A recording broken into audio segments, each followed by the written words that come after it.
Star Wars Episode 7, The Force Awakens review. This is L-Mid JBM from VillainNews. Time for the discussion. Alright, so he's a clone trooper that has a conscience. He bypassed the cloning and he's good with the lightsaber and he can whoop the Sith, but no. They got divorce papers and it's coming from a different galaxy and Han hasn't signed it yet. And then, she's the main character and the Force is strong with this one. And then, the Sith, it's a pansy. She's got girl power and feminists can overthrow any type of dark side force. The Sith can't even take on a clone trooper. Alright, has your nostalgia boner wore off yet? Has it gone flaccid? And when he takes off his Sith helmet, he just looks like a regular Joe. Alright, anyways. I'm going to break this down with more solemn... Awakening. Shut up, okay? I'm going to break this down with more solemnity, okay? Here we go. When this came out, I did all the videos like, the endless possibilities. What characters are they going to bring back? What's going to happen? How are they going to expand upon the mythos and the canon of Star Wars? This was like so simplistic. What this really was for parents of old Star Wars fans, their kids, to reintroduce a whole new generation to make a buttload of money. That's all it was. It was made for 5th graders, and it was the exact same story as the other Star Wars. And real Star Wars fans are supposed to be pacified by this. No, it was a complete mockery. There's a lost droid. As many correlations that they made, it became so corny. There's a lost droid. He's got a piece of information. We got to get to the resistance. Hey, there's a lost droid holding information on a desert planet. Never heard that plot before. It's a map to find Luke's, What universe do you roam? What? I'm sorry, guys. I had to do that. And every fan's like clapping every other scene. Every beep from every droid gets a laugh, a chuckle. You could get your little chortles in. Here's a new one. The guy with the cape, yeah, that was a chick. It was totally nothing. It was totally She was retarded. just a reject Boba Fett, but really even played no key role or vital role in the plot. What about it's gonna be expanded upon. What about this part? Like, hey, the chick where she's like, hey, we got Luke's lightsaber. I'll tell you another. Luke Skywalker? He's available? I'll tell you another time where I got Luke's lightsaber, but here it is. Go give it to him. Yeah, we didn't get any. And you know what really pissed me off? There was no sophistication. There was no sophistication when it came to the politics of the plot. We don't know who the Republic is. Okay, the Resistance is part of the Republic. Okay, what do they govern? Like, what corner of the galaxy? We don't know. They don't go back to Coruscant. They just want what about the First Order? How much do they rule? It was kind of like what they dissolved into after the Empire was foiled back at the end of Return of the Jedi. What about the correlation that, hey, it's like the Death Star, but it's just a little bit bigger, and we gotta blow it up? Hey guys, this is cool. It's like a Hot Pocket, but it's 10 times the size, so you don't have to get up and go to the microwave. Again, that's pretty much the equivalent of what it was. Hey, it's 10 times bigger, so it's 10 times cooler, isn't it? Not. And then it was like Finn with like they went to the Millennium Falcon again, which is pretty cool. I'm not even gonna go step by step. Like, are we gonna go step by step? No, pretty much the synopsis is like the whole movie. You don't get to learn anything new other than that they confirm that Kylo Ren, the villain, who's a wannabe Vader, is officially Han and Leia's son, and they're really. He's just a complete wannabe. What about when Vader. Han and he doesn't even need the mask. Han Solo and Chewie are like, perfectly, the Millennium Falcon just showed up. Hey, we're home. He had it on his tracker. It made sense. I enjoyed that. They kind of handled Han Solo good. Harrison Ford is such an ego that he was like, give me $70 million and I'll be in it, but you have to kill me off so I don't have to show up for the final 2 movies. That pretty much summed it up.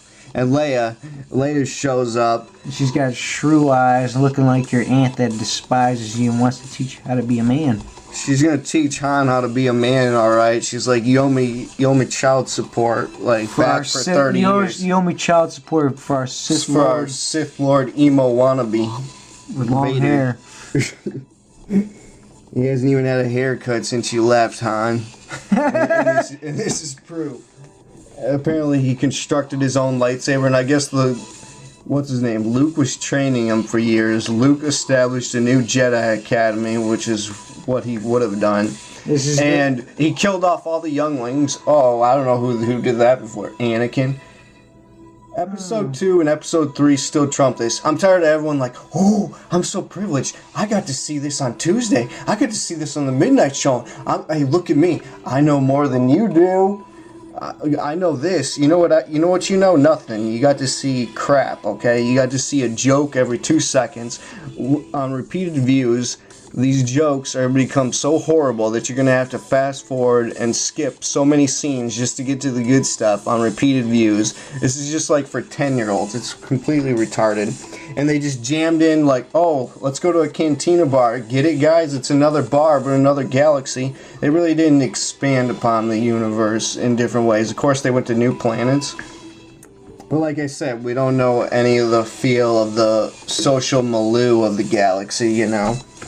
And it was didn't involve many characters from the former trilogies, like you would have wanted. This is it. You got the girl, you got the clone who thinks he's a real boy. BB-8's supposed to be funny, but he didn't. BB-8's everybody speaks a robot, so everybody can. He's just like a CGI soccer ball rolling around as a wannabe R2-D2. R2-D2's humor trumps him any day. R2-D2 wakes up at the end and everybody claps like, hey, he's alive. He was hibernating. He was on his last battery being charged. His battery was having a power source. He was trying to save the power source. He's like an 80s dustbuster. You can only use him like once a year. And he only works for an hour.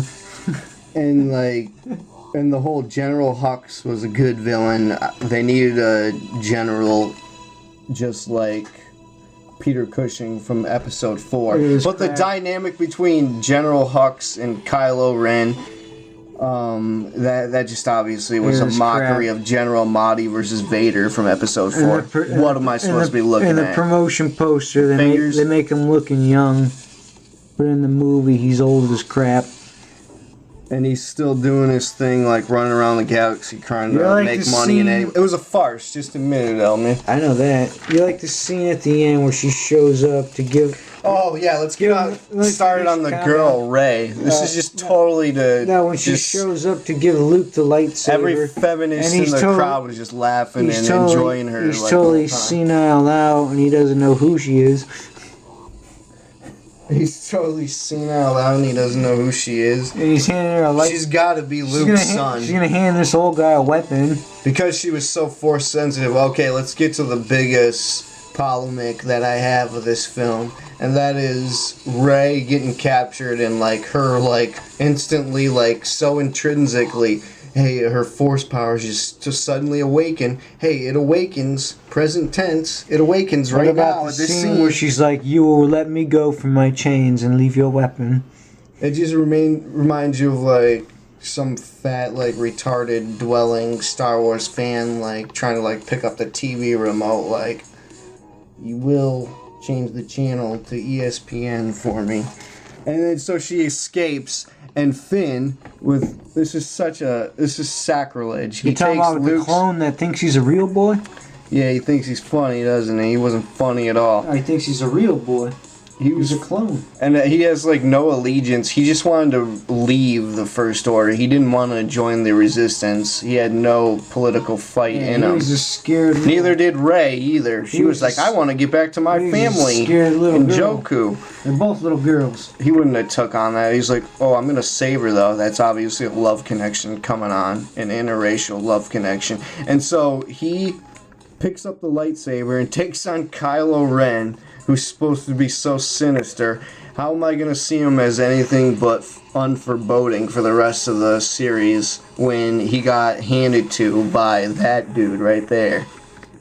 The dude that looks like he can't wait for the next Jordans to come out. Took on Kylo Ren. Every scene he's got asthma and can't breathe. And they thwarted Kylo Ren and broke his little mask.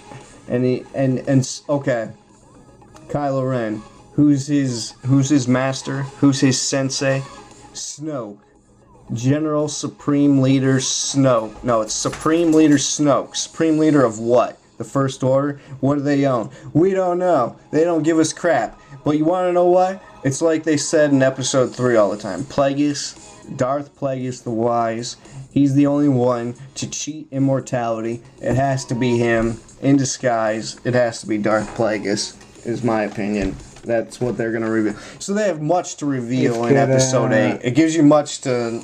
This is just to wet everyone's willy. Like, Episode 8's gonna I hate the prequels, so make something like... That's just a complete parody Episode 8's gonna wet everybody's of the original trilogy. And Kylo Ren just seemed like a parody of Vader, and his lines were so horrible. Rey's like, "Where am I? You're my guest." That's not what she asked, you freaking retard. I don't know, maybe it's because I watch too much Shakespeare and read too much Shakespeare that these lines just seemed awful to me, but they were completely atrocious, like every single line, and then it was just humor, and nothing was sophisticated there. What were you doing, Abrams? What the heck were you doing? And okay, I gotta give it some love, though. I think the amalgamation of props and CGI was done congruously. I thought Poe Dameron, the great fighter, he should have humor. I understand his humor, and they needed a character who was a pilot. But yeah, he was done fine. I'll give him credit for that. Kylo Ren, back to more dissing of him. What did he have, his thing on autopilot? He didn't even he couldn't even fly. He's supposed to be so force sensitive with Leia being and Darth Vader's grandkid, and he has Darth Vader's mask, and I'm kind of rambling on here, but back to Luke, though. Rey hands him the lightsaber. They decide to give him the schmog treatment, like he's udderless in the scene with his mechanical hand, a la Schmog in An Unexpected Journey at the end of it, where they just show his eye peeping out of the horde, and he doesn't say anything.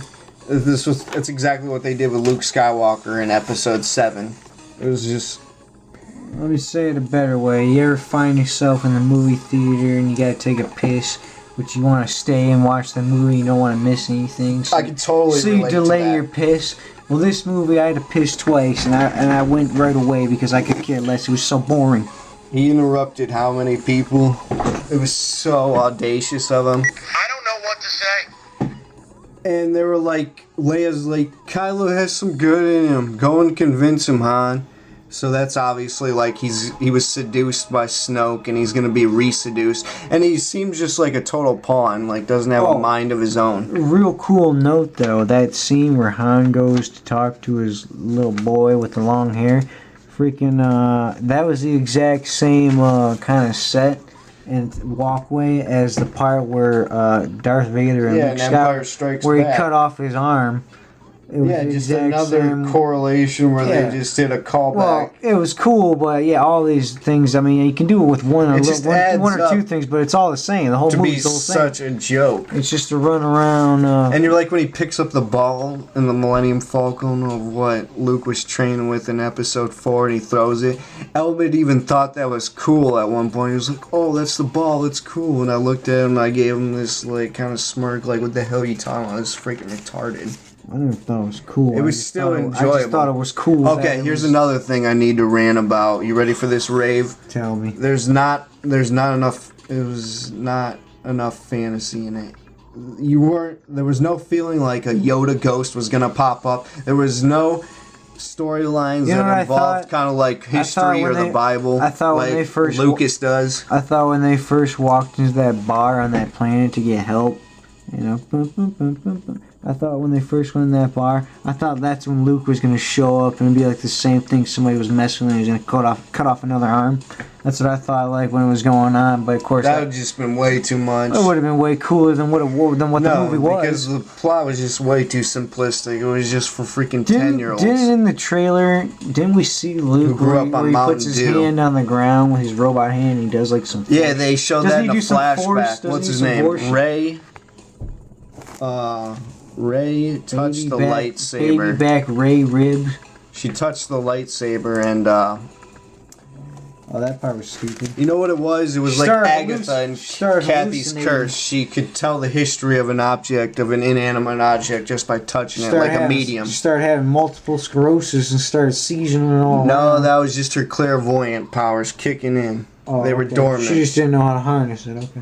Exactly. She needed a baby aspirin.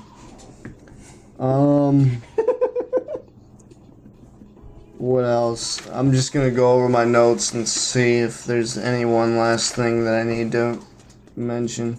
Like I said, Rey's sucked. just a horrible character. What are you She's gonna not mention? hot. She's not a good actress. I thought she was pretty cute in the face. She's, You she's thought? pretty hot. Oh my goodness. Very hot. Terrible actor, but she.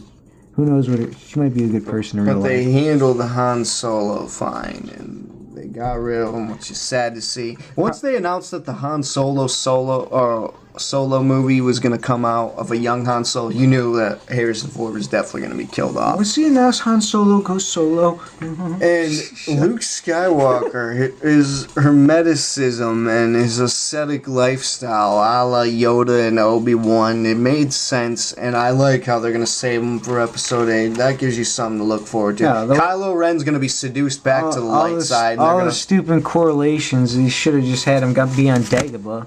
He If- had to go back to Dagobah and Luke is hiding out there. he's not as slimy and as And, oh yeah, Yoda likes amphibian as Yoda. that. Yoda okay? likes the air there on Dagobah. Humans wouldn't.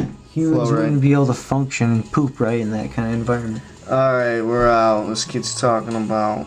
Doo-doo on Dagobah. So you know we're out. Alright, click on the channel for more horror, sci-fi, and fantasy videos. This is JBM and L-Mid from VillainNews, and Mr. Creepshow 9 are out.